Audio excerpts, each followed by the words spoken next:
Hi, everyone. Oops, people are still getting here. Good morning, everyone. I'm Terry. Morning. Hi. So we'll get started in about 30 seconds. We'll give people a few more seconds to come on in. Hi, Sarmad.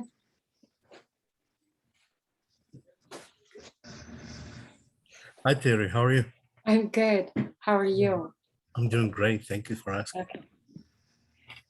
So we're going to get started with some introductions. And there we go. So we're just going to go around. Bree, how do we go around and have people introduce themselves? Anyway, we're going to go around, ask you to introduce yourself, tell us your position at the college, and then briefly share your experience with the online course evaluation process. So you can share whether you've been evaluated, whether you've done evaluations, whether you're interested in just learning about it, but your experience with the online course evaluation process. And then I'm going to take the screen, the slideshow off for just a second and stop sharing so that I can see everybody. So let's start with Bree. Yes, good morning, everyone. Welcome to our How to Evaluate Online Classes presentation. My name is Bree Brown, former and I am now serving as our DE coordinator for the college, and I also teach in the English department. So I've been evaluated online before. I don't have a ton of experience being evaluated. I've never evaluated anyone online, so this was something that I was interested in putting together with Terry. And I just think it's some good information as we're all teaching in this unique situation to have a good grasp on how to evaluate online courses. So welcome, everyone. Sarmad, you're up. You're muted.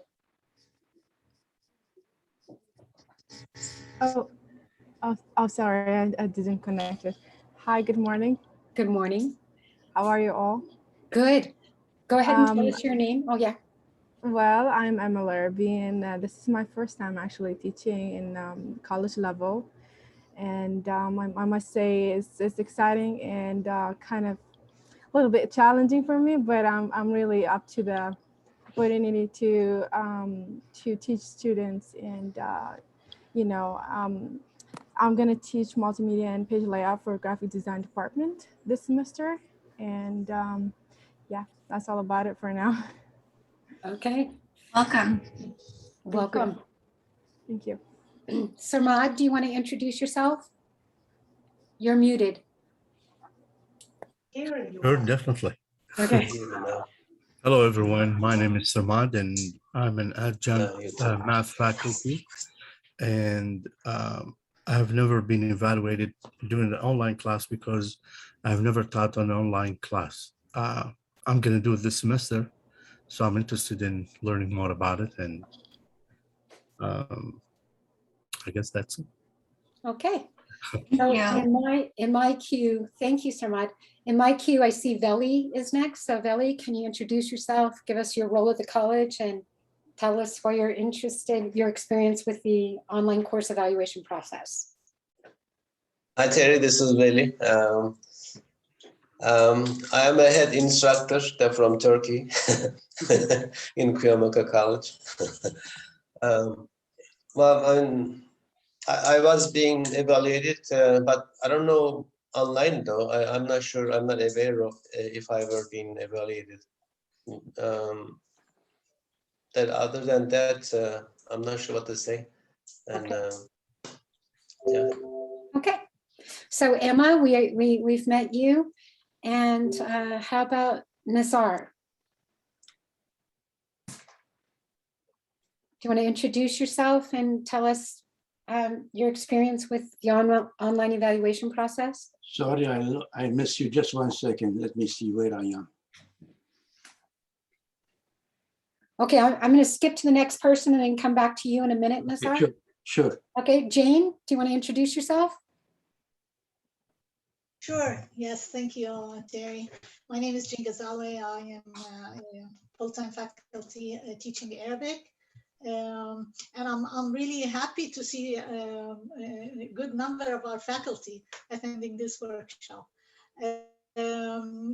Yes, I was evaluated in online teaching a couple times, and I've been evaluating other instructors. That's why I'm here. I want to perfect the process and make sure I'm doing the right things. So that's the reason I'm here. Great. Matthew, you want to share? Yes, I'm I'm adjunct faculty for chemistry, and I don't think I've been evaluated at Korean Maka, but I was at another place I was at.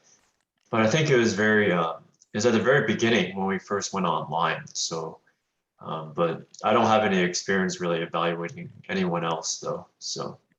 But it's a good idea if you're going to be teaching online to figure out how the evaluation is going to go. Right, yeah. Yeah. So Nazar, are you ready? Yes, my name is Nazar Al-Dalemi. I teach Arabic, and I've been with Queen Maka Grossman for 15 years. I'm the first one to be with the Arabic language department, and I never been evaluated this year. And I hope that next time, I will get that. Thank you. Nazar. Thank you. Victoria. Good morning, everyone. My name is Victoria Fung. I'm adjunct faculty from the math department. I have never been evaluated online at Korean Maka, and I'm here to learn more about it. Okay, thank you. Hello, Kevin again. Hi there. All right. Kevin Graves, adjunct physics professor, been here for a few years now. Have been evaluated, have not evaluated other people. Okay. Short and sweet. Okay. Ala? Hi, my name is Ala Kenda. I'm working with language department. So I need to learn more details about how to evaluate classes. Last semester, Jen evaluated my class. So I need to know more. Maybe I evaluate her classes, maybe soon. Thank you. Thank you. Rena.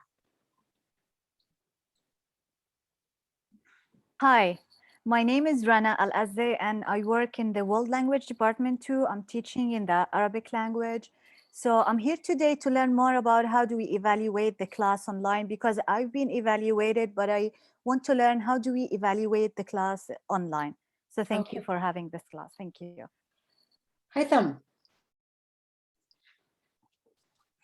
Good morning, everyone. My name is Haitham Bolos. I'm an adjunct faculty at Korean Maka College. I teach Arabic language. My experience, I think I've been evaluated by my students, but I don't know if any of my colleagues evaluated my course. I'm not sure about that.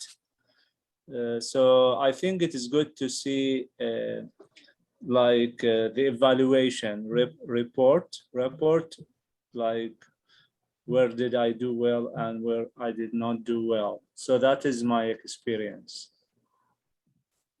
Thank you. That's the experience of a lot of us teachers. So Hannah, I don't know if I'm saying your name correctly. Yes, you do. Good morning, everybody. Good morning. Also, I'm an adjunct and faculty adjunct at QMACA. I'm also with the Arabic team. And also I was evaluated last semester by Miss Jane. And hopefully I want to learn more about the process to improve myself, improve my teaching and learning instructions, getting better on teaching online, hopefully. Okay. All right. Gerald?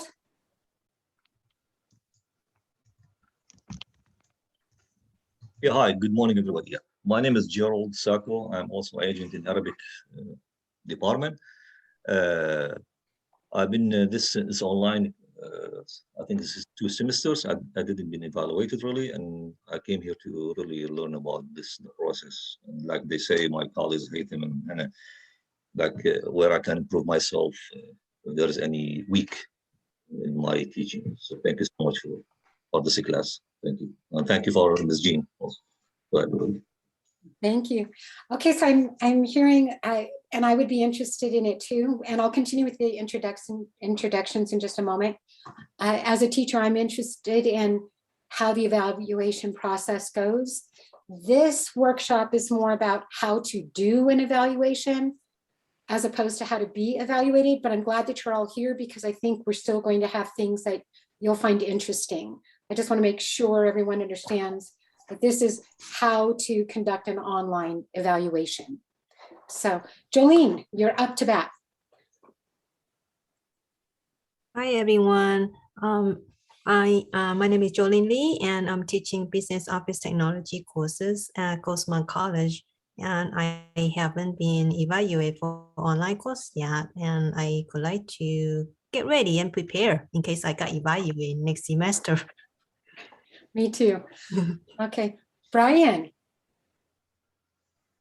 Yeah, that's me, right? Yeah, okay. I'm with the communication department, and my name is Brian O'Donnell, and I've been evaluated and or partially it's a process there, and I just like to see it from the evaluator's perspective. That's a good way to look at it, to prepare for it. Gada? And please correct me if I didn't say your name correctly. Yes, right. In English, my name is Gada. In Arabic, we say Gada.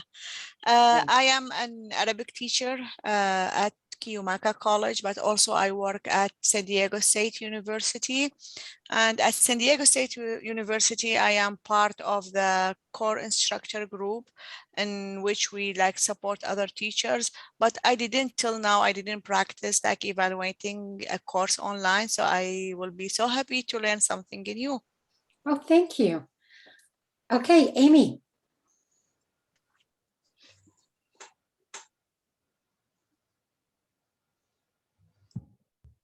Hi, I'm Amy Hatfield. I'm in the Child Development Department, and I've been doing online classes for many years, and I've been evaluated, and I'm just kind of here to check out to see, again, from the evaluator's perspective. So excited to see.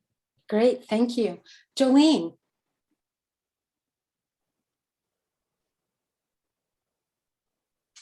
Oh, I thought I did it already. Oh, did you? Okay, I'm sorry. When people are popping in, it's hard to follow who I've already caught and who I haven't. So let's see if there's anyone else. Karen? I haven't. Oh, sorry. Oh, okay, no, you please go help me out. If you haven't gone, let me know. Yes. Yeah. Thank you. Hi, everyone. I'm Wyatt, physics adjunct, and haven't been evaluated or done any evaluation online, and I'm curious about how that'll work. So that's why I'm here. Same thing, me, Karen Butland from chemistry department, and I'm just interested in how the process works. Haven't been evaluated yet or done any. Yeah. So, and then thank you. Catherine, have you, I don't think you've gone yet. I haven't. Good morning, everybody. I'm adjunct faculty in health education. I've been teaching online since pre-COVID, actually, and I have been evaluated by our new dean, which was very exciting. But I'd like to learn more about the process, and I actually didn't know how they choose evaluators and how even the flow works, the workflow of assigning that. So I'd be interested in that step too. So thank you. Thank you. Annalinda. Hello. Oh, oops. Oh, sorry. I was playing with the new little. That's very cute. Love it. It was just too cute, and I forgot to turn it off. Sorry. My name is Anna from the math department.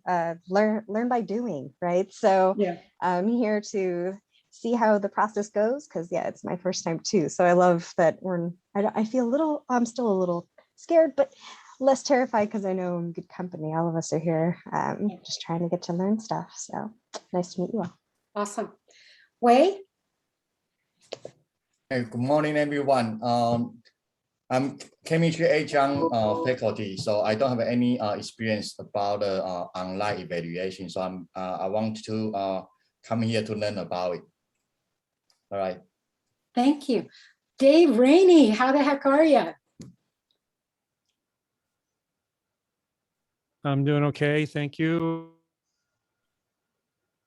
So introduce yourself real quick and tell us if you have any experience with the online course evaluation process. Sure. I've been teaching online since the late 90s.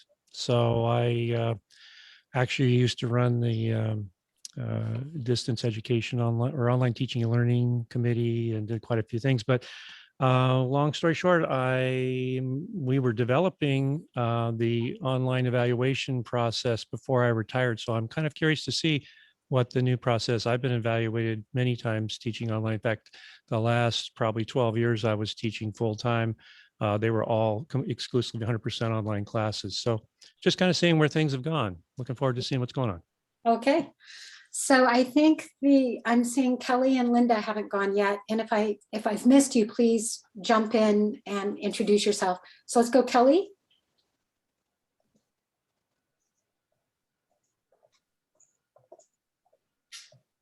Okay, how about Linda?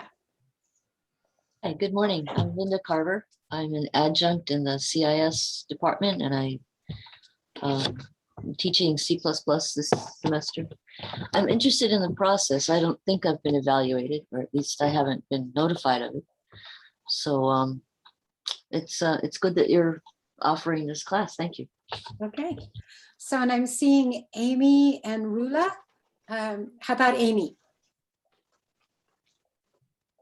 I haven't gone yet either. If you're okay. Well, go ahead. You're up. Let's have. I went already.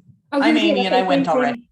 Different pictures. So okay. So if you haven't gone yet, go ahead and introduce yourself. okay. So I'm Lisa Venditelli Carmel, and I work in the art department, and I've been teaching online for probably 5 or 6 years now. So I'm not sure if I've actually had a big evaluation of my course online. I've had some pieces of it and things like that, and done some, in the practicum and things when you're learning. And I've also sort of mentored people on Canvas a little. So I was just curious about this. So anyone else that hasn't gone, pipe up and introduce yourself real quick. Hi, I'm Natalie. I'm full-time in the Ethnic Studies Department at Grossmont, on the Grossmont campus, and I'm just here to soak up all the information. Nice to see everybody. Nice to see you too. I think Kelly was about to go. Okay. Hi, can you guys hear me? Yes. Yes.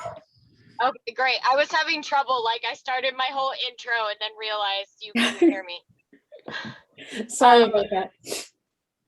My name is Kelly, and I'm a adjunct faculty in the English department here at Cuyamaca. I am also part of our local poker team for peer evaluation for online. And I've been teaching online for over 6 years. I've been evaluated. I've been an evaluator. I'm just here to hang out and talk about this. You'll have some good wisdom for us.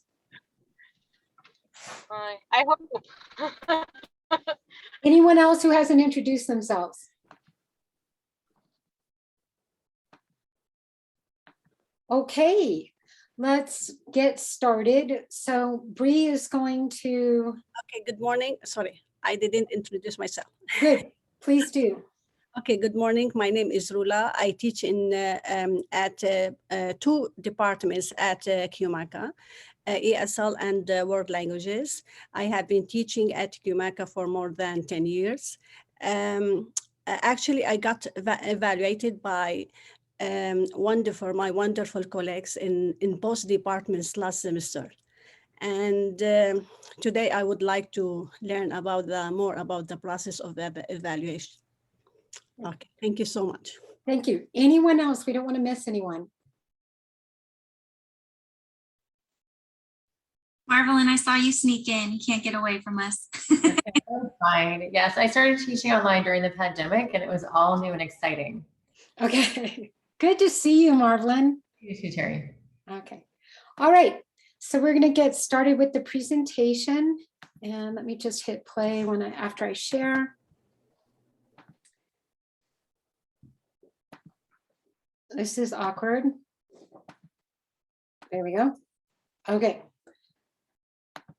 So right now, Bree's going to post the evaluation, the online instructor evaluation, or the online instructor evaluation form in chat. And so you can download that and look at it. What we're going to talk about is not necessarily the process of how you're informed that you're going to be evaluated, like not the logistics of it. We're going to talk about what instructors or administrators or managers should be looking at in a course when they evaluate it.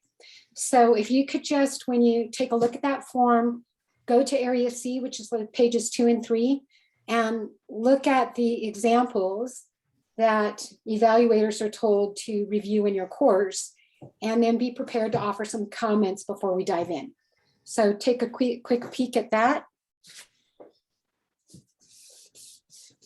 Can you guys see it in the chat okay? And I can share it as well. Wonderful. Looks like we've got some head nods. Perfect. Thank you.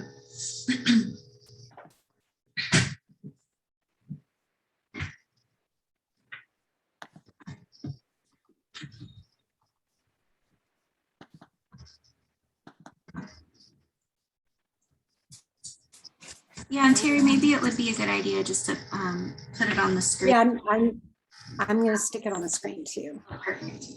I had switched folders, so I have to get back to it. No problem.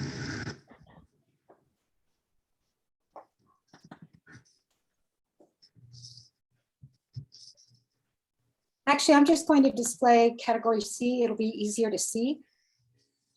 That's great. Okay. Actually, I'm not.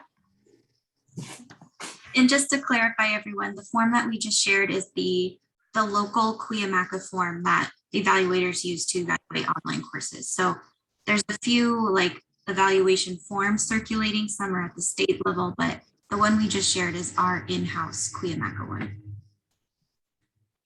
So can you guys see the screen, see the document?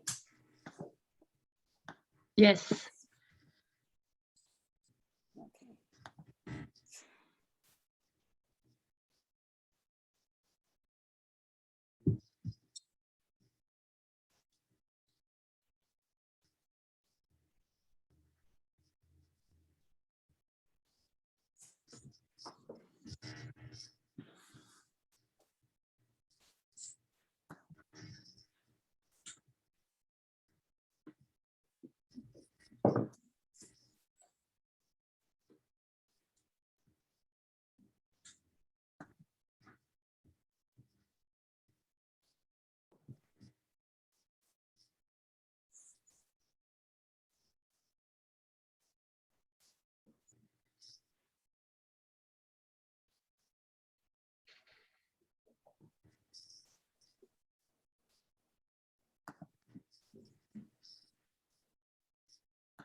So do you guys, oops, sorry about that. Do you guys need a little bit more time?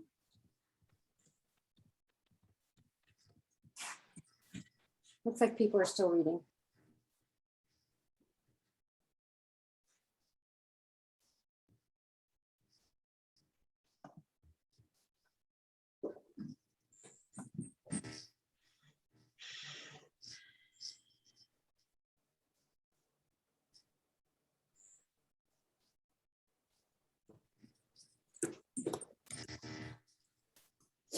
Terry, I have a question for you. Yes, dear. Does this apply to our remote instruction modality also? It does, and okay. Let's give the group just a little bit longer, and we'll chat more about that. So okay. We're looking for questions like that. So that's a great question.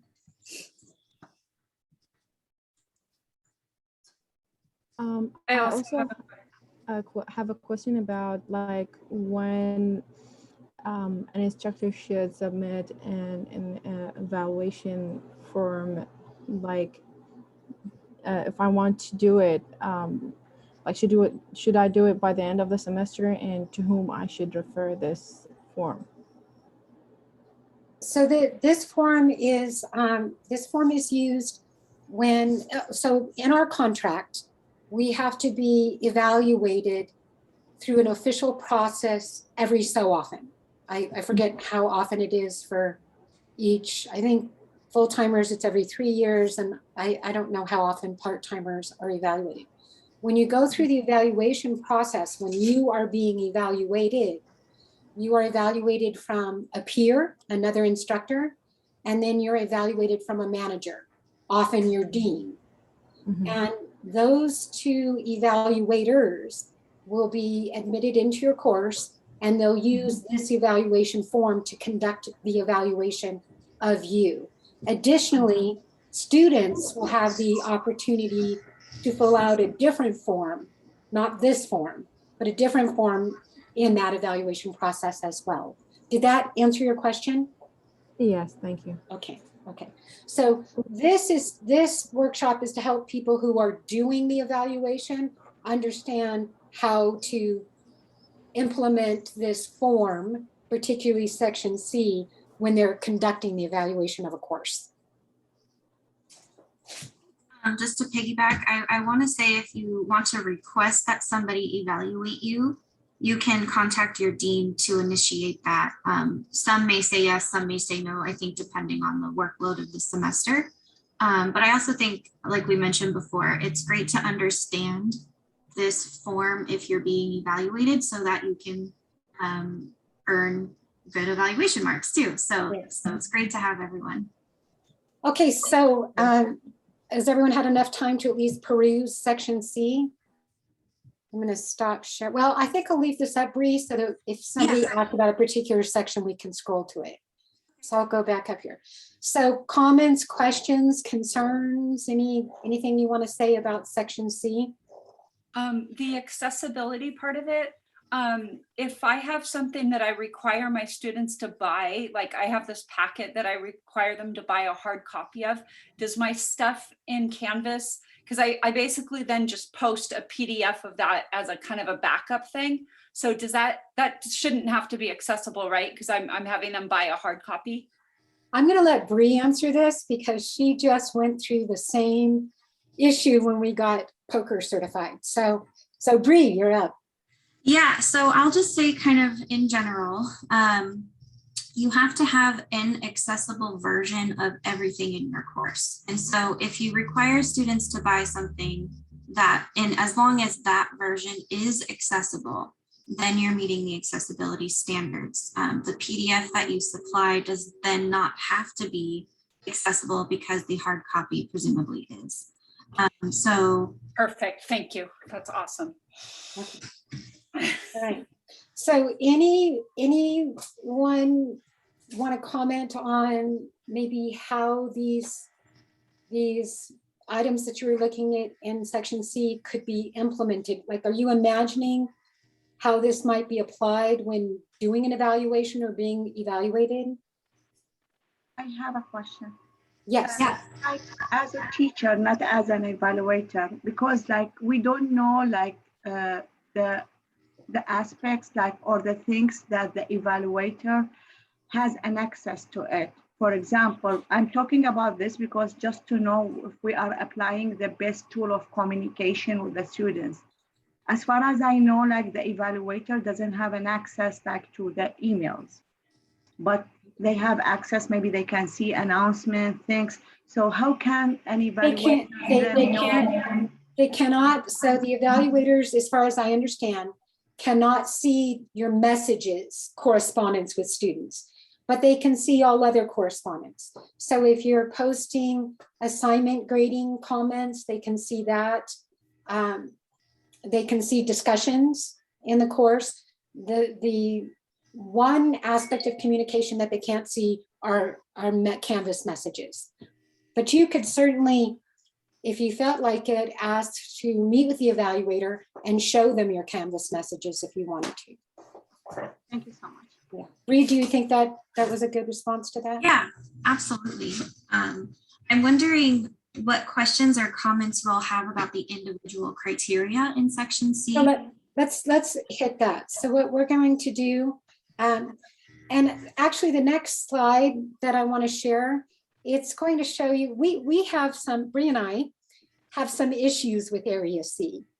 We're going to share what we think are issues with Area C right now.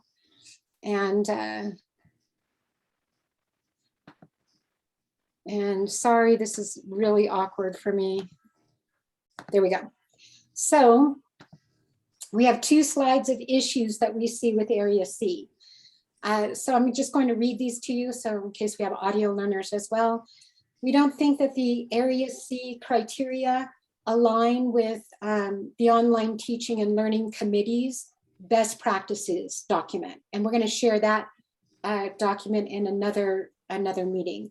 We don't think that the Area C is aligned with the state's CVC OEI, which is California Virtual College Online Education Initiative.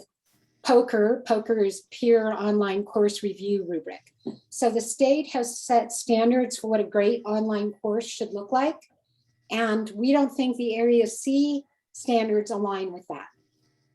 And then those, in each criteria, they provide examples, but we don't think the examples are actually examples. We think they're kind of vague and not specific. So as we go through this workshop, we're going to point out what those examples actually are trying to communicate to you. And then the examples aren't comprehensive, and a quality course should exceed the examples that are provided in Area C. The way the examples are written in Area C, so when an evaluator is evaluating in a course, the way the examples are written in Area C, it's not intuitive where an evaluator should look in your course to find those examples. And then we also think it would be difficult for evaluators without online teacher experience, including teachers who have, you may have to evaluate a course online, but you don't have any experience teaching online, to recognize what the meaning of those criteria are. Plus, we think there's a danger that you could be evaluating a course and the discipline interpretation of that criteria might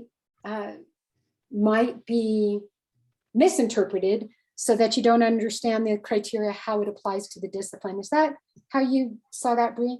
Yeah, exactly. I think. Okay. Even worse, all of those bullets in Area C, they don't have any headings. So how can you talk to each other about it? Or how can you talk to an evaluator about it? Or how can the evaluator talk to you if they're not titled? So we're going to title them for our purposes here. And then finally, at the end of this session, we're going to provide a more user-friendly document for evaluating online courses. And that document will be great for those instructors who are here that want to understand what's going to be looked at when they're evaluated. Because that document is really what we should be using to evaluate courses. Okay, so Area C, all those main bullets that had examples after them, we've renamed them. And these are the names that we're using: supporting student success through course design, support student learning and engagement, active learning participation and collaboration, teacher initiated regular and effective contact. We also believe there should be a student to student regular and effective contact section, but there's not. Legal, ethical, and safe technology use and accessibility. So those are really the areas that those criteria in section C are looking at. But they're not titled like this, so that's what makes them a little bit vague. We can't cover all of these today, so we chose to cover 3 of them. We're going to talk about supporting student success through course design. And since most of you are teachers, we'll specifically help you think about how to do that in the course. although we didn't prepare this workshop from that perspective, so we'll be winging that a little bit to meet the needs of the learners in this workshop. We prepared it more for evaluators, but we can definitely take an approach that's for teachers that want to see how they're going to be evaluated. We're also going to discuss active learning, participation, and collaboration, and then teacher initiated regular and effective contact. So with each of these, I just want to make sure I'm not missing anything here. We're going to discuss the area's criteria and interpret it with you. Then we're going to ask you to share what you maybe do in your classes or have seen when you've evaluated a course that meets that criteria. And then we're going to share what we do in our own classes with each of these criteria. So, okay, so supporting student success through course design. These are the examples that are given, but to me, they don't seem like examples. For example, the instructor can cogently discuss barriers to and support of student success within the online environment. Well, when an instructor builds their online course, they're not really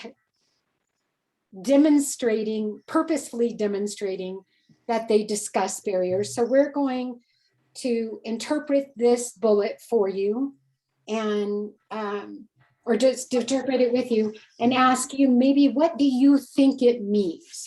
So what could we observe in a course that would demonstrate whether an instructor can cogently discuss barriers to and support of student success within the online environment? So what do we do in our course that makes that first bullet happen? Anyone have any ideas?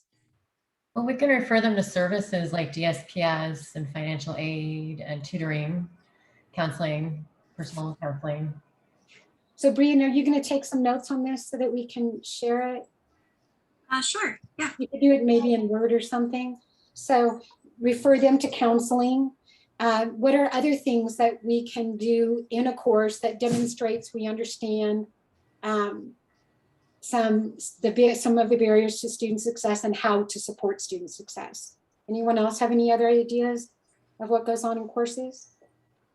Well, we can have empathy for when they're having issues and allow them to make up work or deal with things like that instead of just cutting them off on the deadlines. And I also will have several kinds of assignments. So, I mean, everybody learns differently. So I'm trying to find, the best way some people rather make a video than write something, right? Things like that. So I try to give them lots of different kinds of assignments. Yeah, multiple measures. Mm-hmm. And be flexible and understand that there's a lot of demands on our students' time and we're living in a crazy world and they need some extra support. How would an evaluator go into your class and see that you've demonstrated that? Well, by seeing the types of assignments, right. for that part, probably, I mean, in my welcome letter, I always, I stipulate that, people can reach out to me. I give them all kinds of ways to contact me. I also say I have office hours, but I'm willing to meet with somebody, in a private Zoom meeting if they need it. I just trying to give them, and then also, I state that, we should all get along. We should all, especially in art critiquing, everybody has different views. There might be things that people aren't, comfortable with, but these are subjects, going to be discussed. And I don't know. And I also tell them that I know things happen and that they should contact me if they're having trouble with the course, like getting work done, things like that. But I encourage them to do it, but tell them. I'm going to follow up with what you're saying and show how you could actually make it more readily known to your students. And also somebody else looking into your course can see that you're being flexible with due dates and such, I tend to put things like this in announcements. So my students this summer were falling behind, they were stressed out. So I sent this out first. I sent this communication out this was my plan to help alleviate stress, help them get caught up. So I send this out in a Canvas message, but any Canvas message I do that would demonstrate the kinds of things you were talking about, Lisa, I also put it in an announcement, and then my announcements appear on my homepage. Right. I don't do that necessarily just for evaluators. I do that because that's a good thing to do for students, but also an evaluator is going to be able to come into your course and look at the announcements because they can't see the phone conversations you're having with your students or the Canvas messages you're having with your students. Bree, do you want to share anything to piggyback on what Lisa just said, or? Sure, yeah. I'll stop sharing if you want to share. Sure. So Marvelyn mentioned referring students to student services. And so I did create a student services Canvas page. And I just copied and pasted like 5 key facts about each service. I got this from Jessica Robinson. And I compiled it all into one Canvas page with all these different tabs categorized by types of service. And so students will see this page in their orientation module in the first week.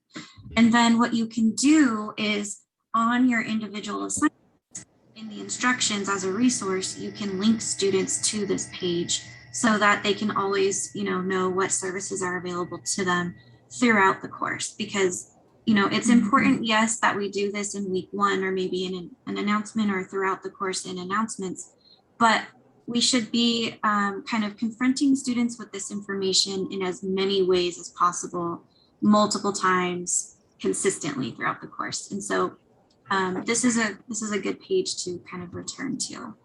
So I'm sorry, can I? Yes. In all my courses, I also started making a resources module, which is like something in here, so that they know there's not only resources for the school, but resources for the course, like extra vocabulary or things like that.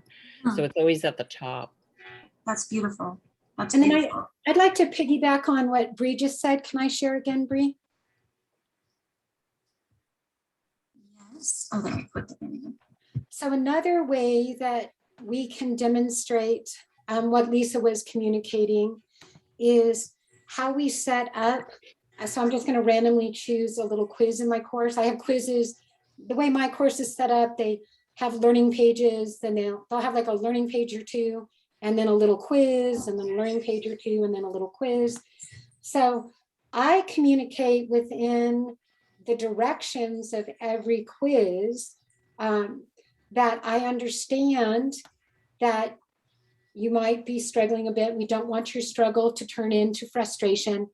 And I provide for each module a discussion board where students can ask for help from me, the teacher, and other students.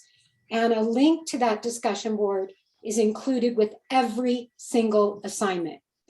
And the directions for every single assignment says, hey, please, if you're struggling, be sure to use the discussion board to ask questions. So I also believe that demonstrating, or actually providing, who cares whether we demonstrate it, but providing student support is not just referring them to student services, but also supporting student success within the course. And I believe that having places where students can go to get help within the course, where they're consistently throughout the course reminded that they can go there, is a good way to show and to support students. So anybody else have any other ideas they want to share about that particular bullet? Okay, hi. I have a comment because I did fully online class. And as you said, I start my Canvas with the student resources. And also I add something is called ask your instructor questions. If they have any questions, and I let also the student to jump in and answer if they know the answer. And every modules also, I start with introduction to the week. And at the end of the modules, I did wrap up of the week.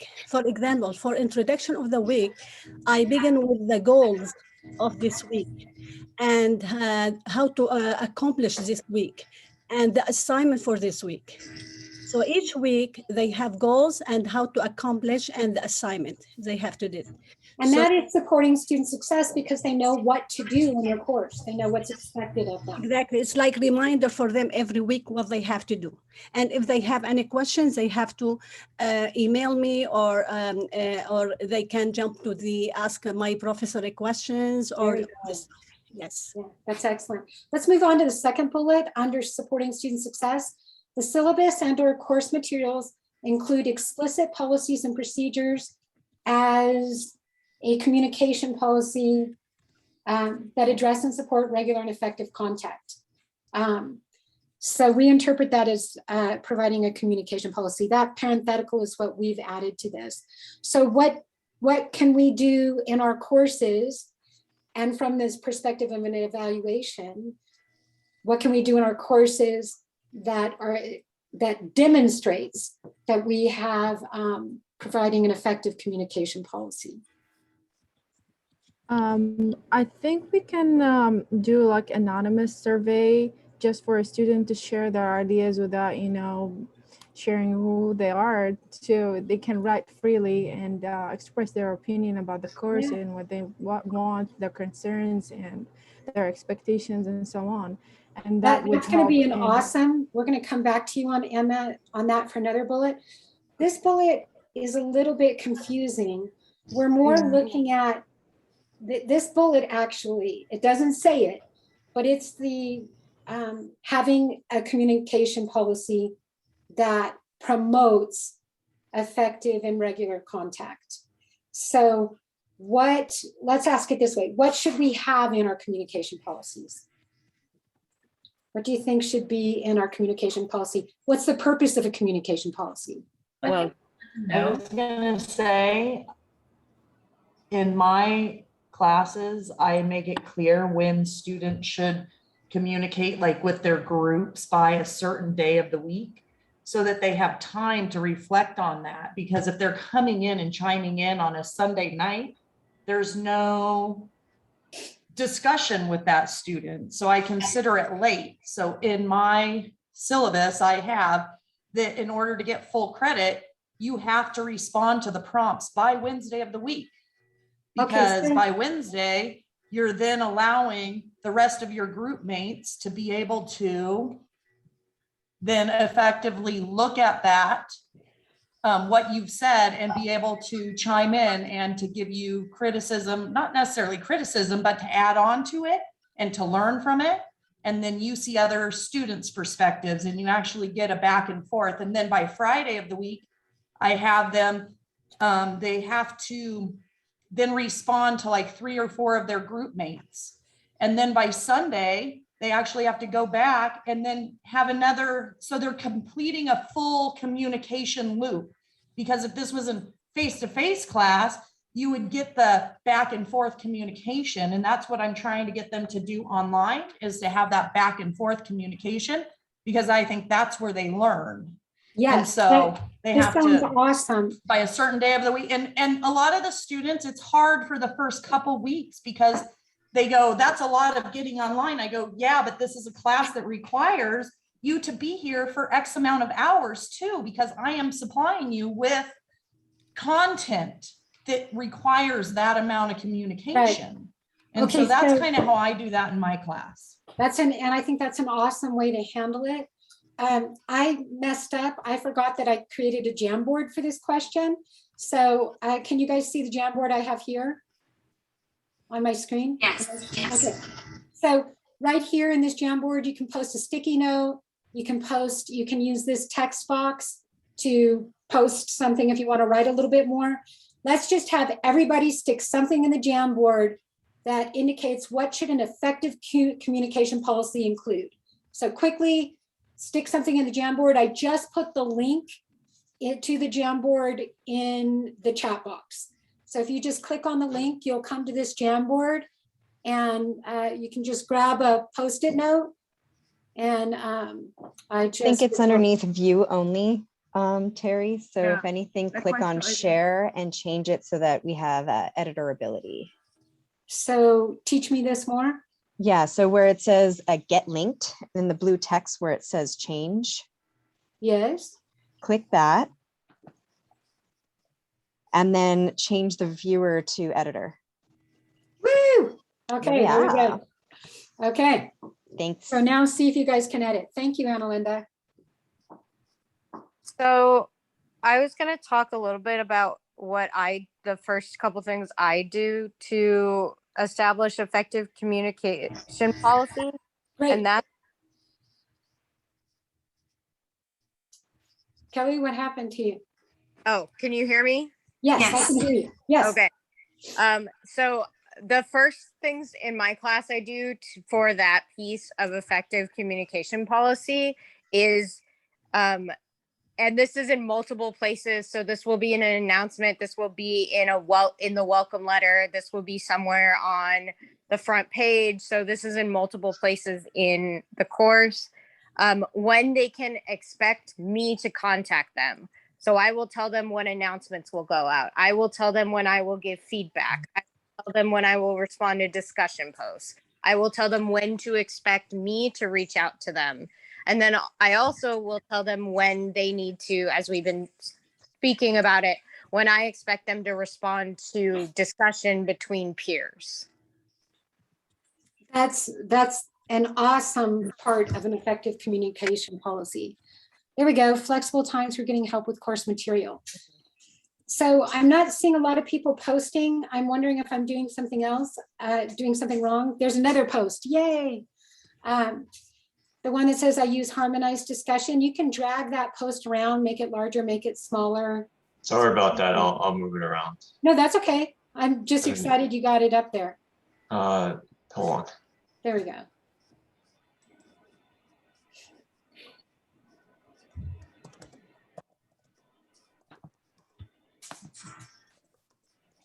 I never used Jamboard before. I kind of like this. If you're teaching synchronous Zoom classes, this might be a fun activity for your students.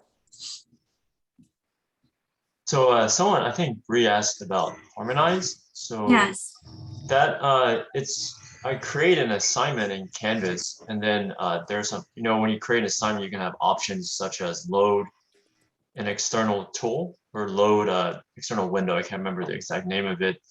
And so I don't know if I haven't tried it at Korean Maka, but I think they should have it too. I'll try it today. And you can load an external tool for something on a harmonized discussion. And then it's free, so they can create an account. And then usually every week I have a rubric that says they have to make a post. My rubric usually is, just what topic was most difficult. And then you have some requirements. And then I think the good part about that is you can then see from Canvas whatever they posted and then what other people posted on their post as well. So it's pretty quick to grade as well. That's pretty awesome. Awesome. Yeah, I'll have to see if Cuyamaca has that LTI, and I'll look into it, Matthew. So thank you so much for sharing that. No problem.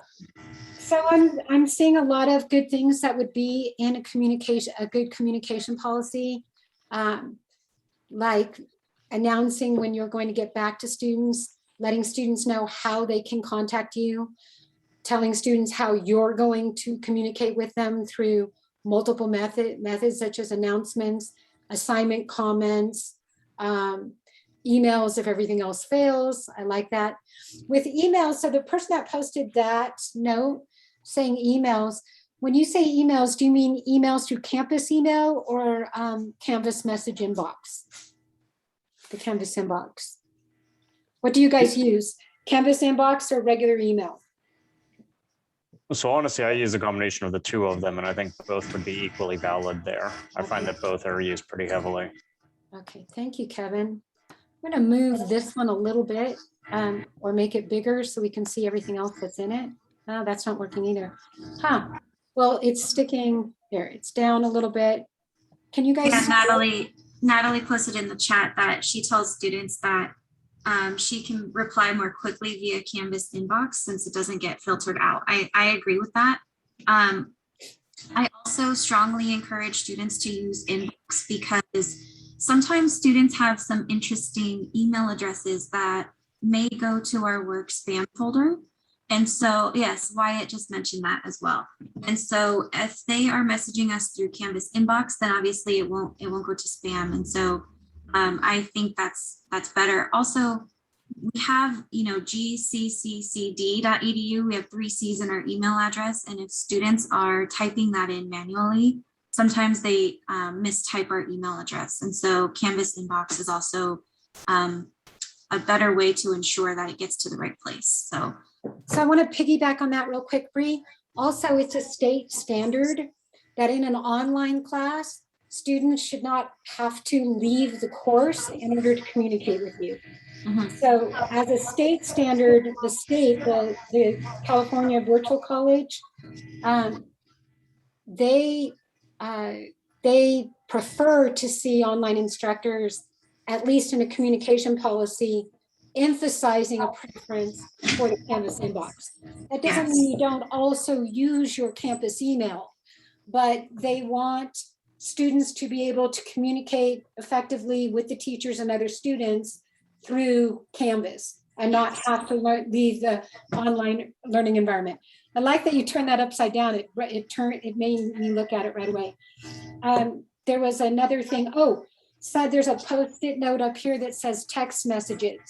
So you don't have to give out your personal cell phone, but if you do want to communicate through text, there's a great app called the Remind app. I don't use it because I give students my cell phone number. But I don't know, Anna Linda, did you use Remind this semester?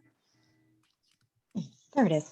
Yes, I used Remind for the first time last semester, and it was pretty dope. A lot of students didn't really use it just because I had so much face-to-face interaction.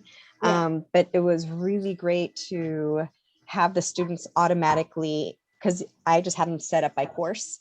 So I had all the students, as soon as they use one of the things, it's already titled, so I already know what course it is. So the students never had to tell me, just kind of like the Canvas inbox. You don't have to tell me what course you're from, because in my phone, it'll automatically organize it. And then there's no exchange of phone numbers.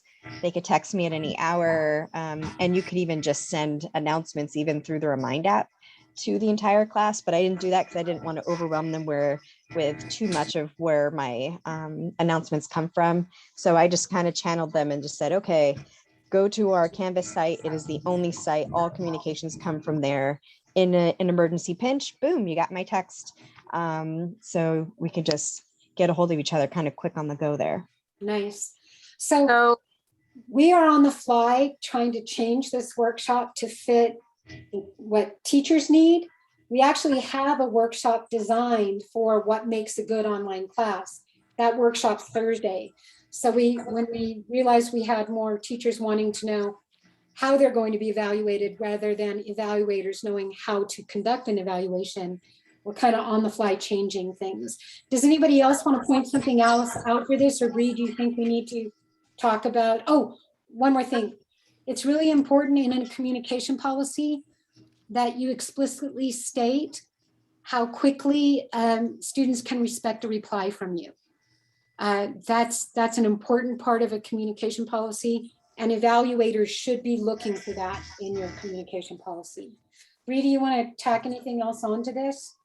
Yeah, I would just say that remember that we're talking here about how you're going to be evaluated in an online course. So you have to put your communication policy somewhere visible in the course for the evaluator to find it. So my recommendation is to put it in your syllabus, and then also create a page in Canvas, perhaps in your orientation module, that lays out all of these items that you all just listed on the Jamboard. But have a Canvas page that students can find this information and evaluators can find this information. And then for any relevant communication policy related items, you can put those on individual assignment instructions as well. For example, how long it will take you to grade their work, for example, or how to get in touch with you for office hours. So those are just some things to make sure that it's actually visible in the course. So I just, while Bree was talking, I share my contact information. And the first thing I do is tell students when they can expect a response from me.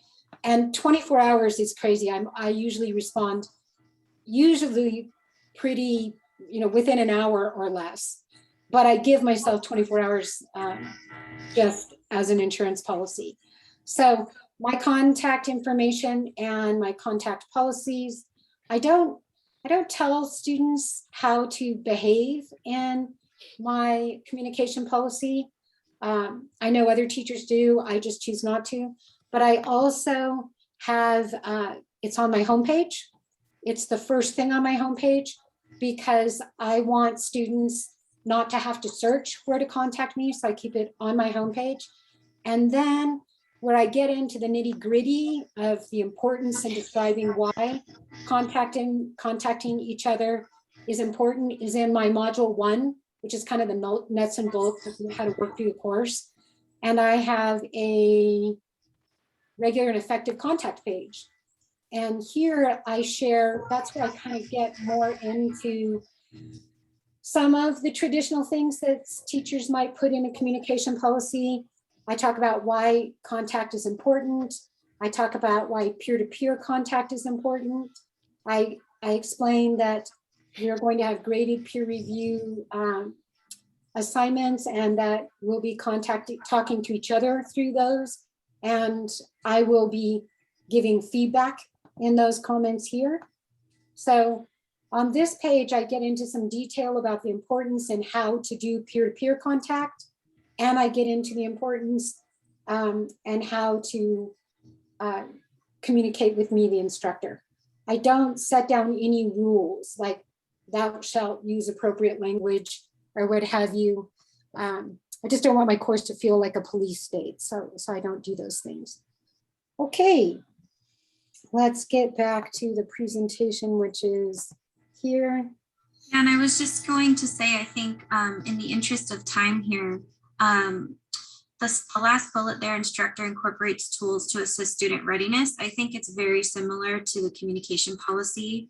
Have some pages in your orientation module or throughout the course on how to be an effective online student, right? Or include Canvas guides throughout the course. Link them to Canvas guides on how to submit an assignment, how to find your feedback. I think that's really similar to our communication policy. So Terry, I think if we can move to just to move on. Yeah. Okay. So teacher initiated regular and effective contact.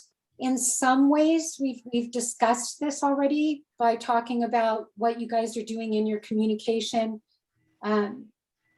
what you guys do in your communication policy. But with any of these bullets, the instructor uses a variety of tools for contacting students. We've already chatted about that. You can do it through assignment comments, Canvas inbox, the Remind app. Is there one or two tools that any of you use that we haven't talked about for contacting students? Okay, sometimes I send a video reminder instruction out nice. to send their assignments, especially using Studio and other media. So every weekly, because I am fully online Arabic. So every week I send a video to add a reminder for their assignment. Okay. Yes. So Bree, should we just quickly work through these bullets or did you want to post some questions in chat? I think we can probably work through these. I think we covered a lot of giving suggestions in the previous slide, but this is actually something I wanted to say was that a lot of the section C criteria on the evaluation form overlap. And so a lot of what you guys already said kind of apply to multiple different areas in section C, which is something we also had kind of a problem with. There don't seem to be distinct areas in section C. There's so much overlap, but I think if you're doing all of these things, then you can expect to get a good eval. Well, also there's a lot of overlap, but we also feel there's things missing. So yes, we would really like this to be reworked. I'd like to talk about the last bullet though on this page. Yeah. The instructor provides timely and useful feedback. So I think do we want to, yeah, let's just talk about it in a discussion that'll go a little bit faster. So we had other plans, but the, what do we mean by timely and useful feedback? So quick statements on how you provide timely and useful feedback in your class. Maybe, you can either unmute yourself or throw it in the chat and we can kind of see what you guys come up with here. Okay. Do you want to throw in the chat, Bree, so I don't have to leave the page? Sure. Okay. One is usually responding to students within the week of the assignment, when trying to get back to them as quickly as possible on the assignments.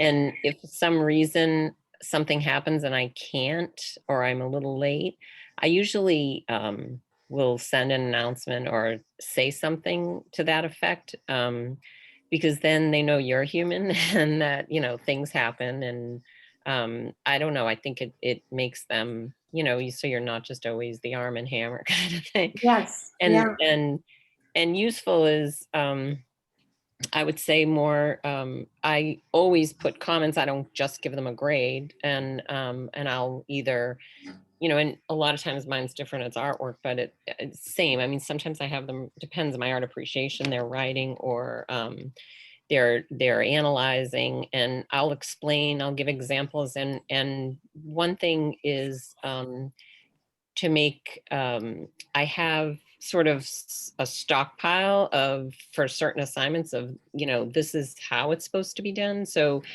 you're moving a little faster, and then you can personalize things and add little comments that, so it's more personal to them. And I always use their name when I'm grading them, just so, it's a little more personal. And sometimes I'll make a voice recording or a video as the comment instead of just writing it.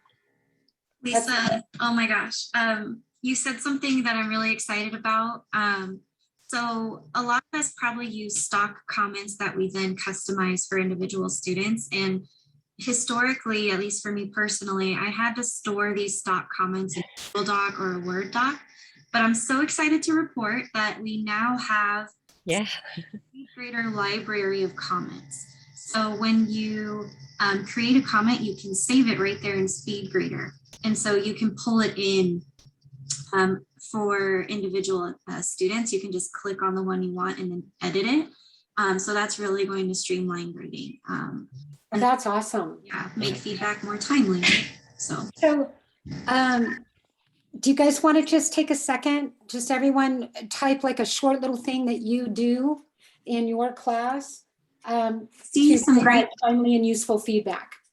I'm seeing some great things in the chat, and I know Brian has his hand up. So in the chat, I see Emma said one-on-one feedback after submission. That's critical. Share an instructional video to help them understand the assignment. That's great to do either one-on-one or as an announcement to the class as a summary video. That's great. Catherine said my feedback always allows for a redo. I love that. Don't get me started on revisions. Y'all know, some of you, that I live and die by revisions in my class. I think that's a great approach. Wyatt said, oh, he's excited about the SpeedGrader library, I think. Marvelyn, wow. Marvelyn says she gives feedback within 24 hours of assignment submission. Wow, Marvelyn, good for you. Yeah. Yeah, we all feel inadequate right now. Yeah. I am not that fast. You're muted, Marvelyn. That doesn't always happen, but I like to catch students who haven't submitted yet and just remind them of all the success strategies that I explained for them. And like, if you need help, meet with me and I will help you with this, because I want them to do well. Awesome. So I did a new thing in my summer course, which is I had students take an ungraded survey where they told me they got to pick how they wanted their feedback. So they got to pick video or voice comment or just the rubric or written comments on the assignment. And then depending on what they picked for their first like critical assignment, they got it how they asked for it. That's amazing, Kelly. That's extremely equity minded, because we've talked about different learning styles and what's useful to different students. So that's amazing. I'd love to hear more about the qualitative feedback you got from that process. That's amazing. It is. It was so much, it actually made my grading go so much faster because I knew exactly what sort of feedback I was going to have to give to what student. Wow. Yeah, we're going to have to talk about that in some of our math workshops this week. I wanted to give space to Brian. He's had his hand up for quite some time. Okay. Brian, if you'd like to. Yeah. Yeah, I was wondering, so if I was in, because this is from the evaluator's view, right? If I was an evaluator, so would you kind of count the announcements and then look at kind of what the suggestions right now, or and so what I also do you also factor in the course analytics, like So- because I know there's like how many times you message and things like that. So if I was an evaluator, first I would look in the syllabus, and I have my grading and feedback policy up in my on the screen right now in my syllabus. So I would look in the syllabus to see if there is any communication to the students about what they should expect through grading and feedback. Then I would go into the course and I would look for, I'd click on assignments as an evaluator, look to see if there's any assignments that have the ability to get feedback. And then, oops, I went to a bad place. I'm gonna go to modules. I go to the modules and I'd look for a little icon. That's the assignment icon. Yeah. Or discussion icon. And I would open an assignment, like, let's see. There's the assignment icon. It looks like a page sort of with a little pencil on it. So as an evaluator, I would go there. I don't know if an evaluator can go into SpeedGrader and see assignment comments this way, but I would go into SpeedGrader and look for the instructor assignment comments there. And this is not one that I graded, so I don't grade everything. But I also know that in a course, they can go, oh, I don't know. How does an evaluator read assignment comments? Bree? For the submission comments? Yeah, I know they can because my evaluators have commented on those in the past. I think you have to actually go into SpeedGrader. And so the evaluators can go into SpeedGrader in our course? I thought so. Yes. They must be Yes. because they've seen my assignment comments. Yeah. So this is not one that I grade. I don't grade all assignments. Some are practice assignments, but the instructor would go, the evaluator would go into SpeedGrader for your assignments and look for your assignment comments there. I And the believe. assignment comments are inline as well as in the, what's that box there where you I hit don't the know if they submit? can read the inline, so I'll go back to my course. Because and- what I usually do is I also send out an announcement how to distinguish between a grading rubric, inline comment, and in text box comment. Yeah. So that So they an know how to read that, you know? Yeah. An evaluator can see all of the comments you made on an assignment, whether that was inline comments, annotation, Oh, okay. or it was just a submission comment, Okay. or your rubric comments. Okay. Those will all show up. And so I'm just curious, where do they go to see those? Just So like they where we have would go. Yeah, same place. The instructor, would go to read. Well, for me, I go to the inbox and click on submission comments so I can reply quickly, because I'll write an assignment comment, students will reply to it. So rather than having to navigate to the assignment, I go to the inbox and then open submission comments, conversations there. Yeah, you can do it that way. I also get those directly to my phone via email. And so when you click on the link in the email, it takes you back to the actual assignment in SpeedGrader. Okay. All right. But yeah, you can reply to students right there in the grading comments. But this is exactly what the evaluator can see, Terry, is this view that we're looking at. This view that we're looking at here. Yeah. Okay. All right. So shall we move on? Yeah, I think if you want to go back to the number 9, or we can see where we landed with number 10. There we go.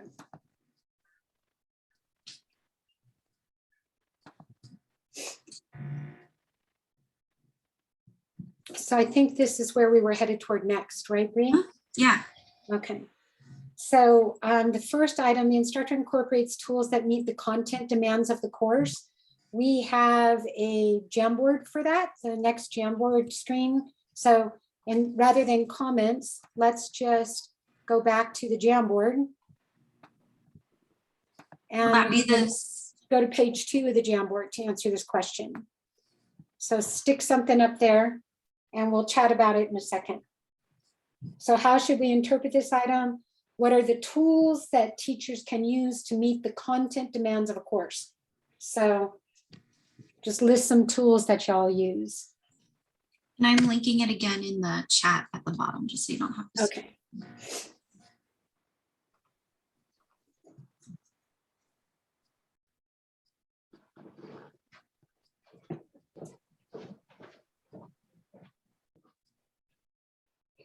Brian, is your hand up for a new question, or is that old? Oh, I can't. Do I have to take it down again? I'm sorry. Yeah, no worries. No worries. I just wanted to. Yeah, there you go. Thanks for checking. No worries.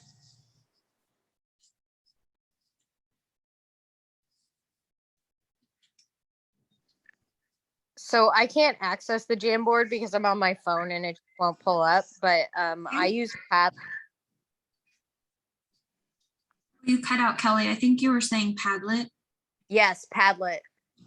Love me some Padlet. It's the best. Yeah. Yeah, what? I'm not sure if you're still trying to talk, but we can't hear you. Yes, Padlet is really great, as Kelly mentioned. It's very similar to this Jamboard that we're doing now in that it's public for students and they can kind of post to like a bulletin board and you can customize it in different layouts. But this is really fun. You can use it for students submitting assignments or posting like a rosebud and thorn, like what's going well and what are some challenges in the course. Yeah, discussions with whole class and in groups. That's awesome. Yeah, really leveraging the discussions tool on Canvas to kind of mix up how students are interacting with each other. It's a great idea.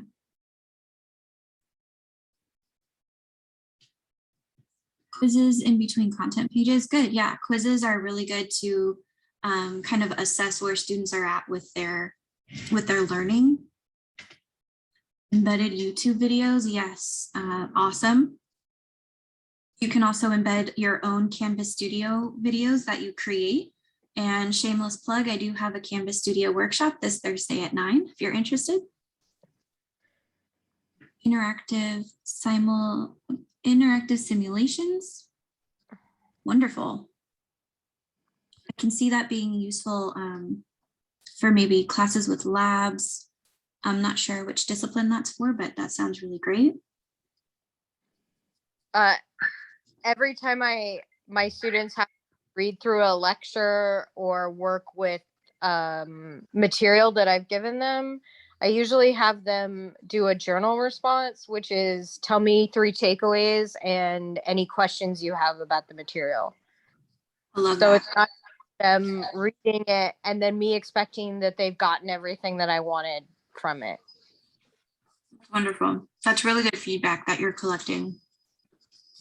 And that it helps me a lot because if a student says like, oh, I didn't understand something, or I'm not sure about this, or I have anxiety, I have them like talk about, oh, do you have any anxiety about the project coming up, those sort of things. I can like nip it in the bud really quickly. That's awesome. rather than wait until they've already turned the full project and then it's like, oh, you didn't understand anything. Oh no. I want to point out a really cool post in the Jamboard. It says interactive simulations. So what an evaluator should be looking at is different types of content require different types of tools to help and support students with that learning content. So the interactive simulations, CPHET simulations from University of Colorado, sounds like that's either a physics, yeah, it's physics. It's a physics class. So in physics class, they need to do things. They just can't read about it on a page. So what tools an evaluator should look at the content of the course and evaluate what tools are being used to deliver that content. Not just evaluate the content, but is an appropriate tool being used to evaluate it. I'm not sure if Wyatt or Kevin, no, Wyatt's chemistry, right, Wyatt? So I'm physics. I put that up there. Oh, nice. They have simulations for chemistry, biology, earth sciences, math, and of course physics. And they've been working on modernizing their simulations because they use some old like Flash technology, which Flash is so old. A lot of browsers don't even allow you to use it anymore. But they've been updating everything to be much more compatible. It's really been nice lately. Yeah, and that's an excellent example of picking a tool that is appropriate to the content. Yeah. So that is a learn by doing tool. You can't read how to do it. You have to actually be able to do it. So other courses, it might be video that would be an appropriate mode of delivery for the content.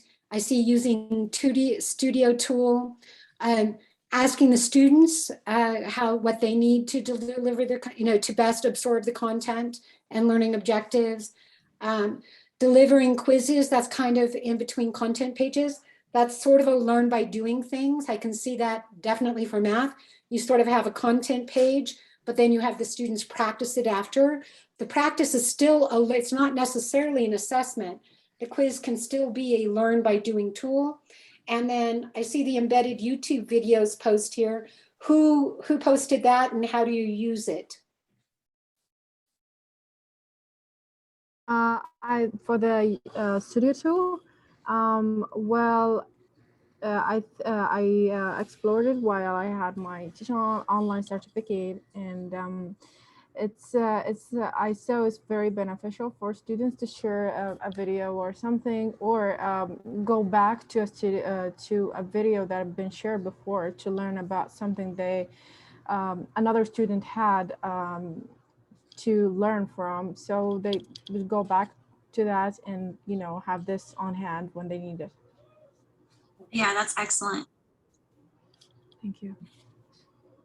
I'll share something for English. It's actually kind of similar to the interactive simulations, but for essay writing, for example, maybe you record a video of you annotating a sample essay and showing them, here's where the thesis is, here's where a good topic sentence is. And so you can kind of do that in almost any discipline, or simply put up model essays or model student work to show students what you're looking for. Okay. Nazar? You're muted, Nazar.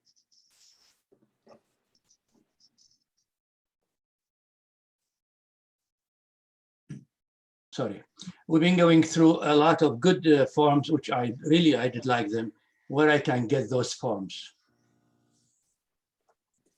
So you mean the tools that we're using to like deliver content or do communication and things like that, those are all embedded in the Canvas course. You have to set them up in your Canvas course. But where I find them? Okay, so that's a long, let me make sure I understand your question. You're asking, where can you find the Canvas inbox and set it up properly? Where can you find the announcements and set it up properly? How do you embed videos? How do you use SpeedGrader to provide comments. Is that what you're asking about? That's right. So that is this workshop, we would spend another 3 hours to cover all of that. That I recommend you take one of the Canvas workshops in professional development. So Bree, do you know of any that are being offered this week?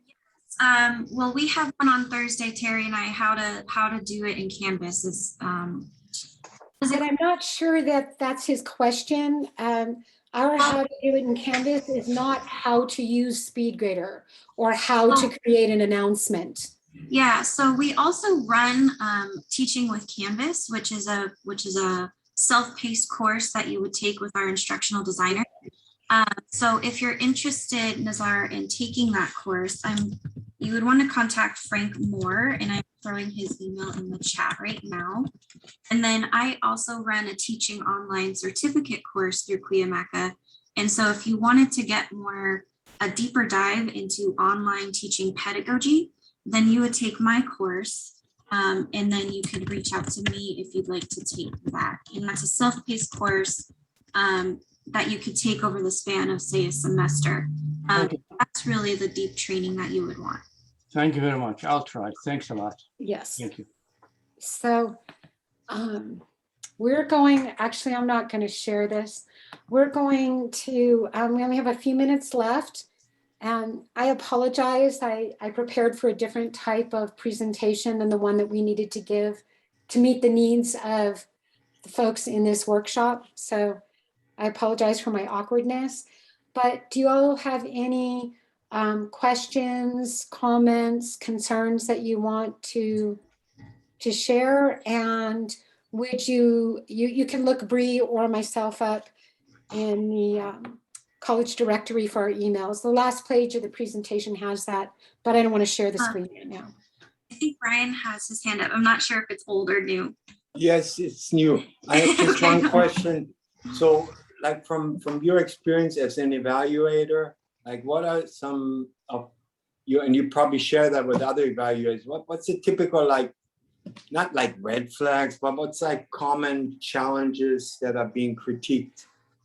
For me, if it's difficult for me to figure out how to navigate the course, then I'm concerned that the students will be spending more of their cognitive load on figuring out how your course works than doing it on the content, than spending that cognitive, investing that cognitive load on the content.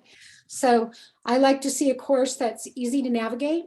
I like to see directions for students about how to navigate the course. I like to see that the appropriate tools are being implemented to deliver the content.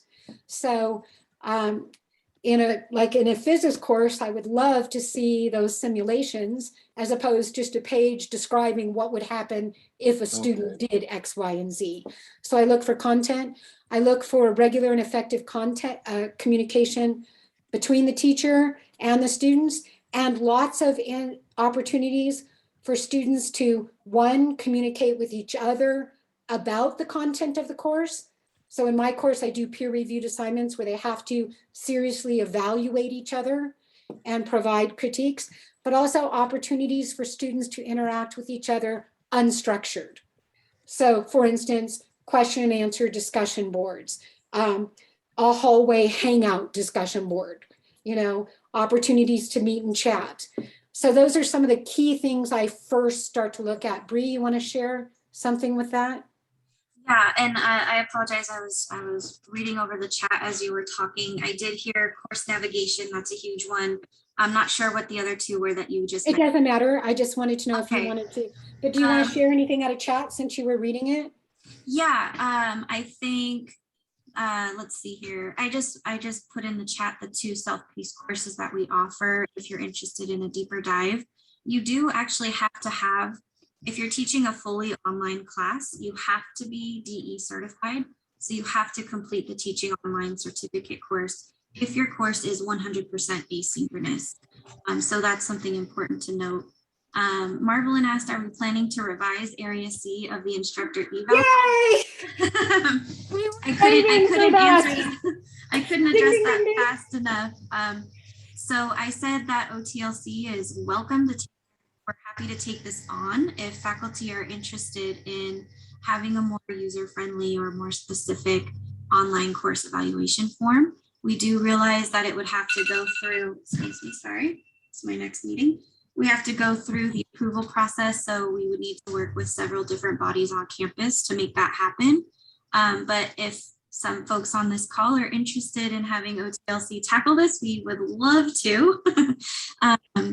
So let us know if Marvelyn seems interested. I don't know if there's Or more others. importantly, let the academic senate and the curriculum committee know that you would like to see this form reworked and be more meaningful. Thank you, Marvelyn. We were looking for that question.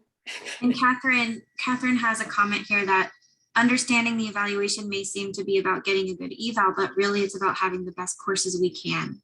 That is, yes, that's it, absolutely correct. We are doing this in service of students. Let's see, do we have to recertify for DE? If you were certified last year, you're still certified. I hope that answered your question, Wyatt. Our chat is going up. Let's see. Thank you, thank you, thank you. Okay, I think I got all the questions in here, and we are now officially 1 minute over. So we should conclude it so everyone Yes. can get to their next meetings. Correct. Thank you so much for attending this workshop, and Thank you. I wish I had prepared a different workshop for you. So I think it was so great. You all have wonderful things to share. So thank you all. Have a great Flex Week. Thanks for kicking off your Flex Week with us. We hope to see you soon. Thank you. Bye, everyone. Thank you. Thanks, everybody. Bye, everybody. Thank you. Bye-bye. Thank you. Bree, I can't hang out because I have another presentation to do. I do too. Okay, so we're gonna be rude co-hosts and abandon you guys. See you later. Thank you all, everyone.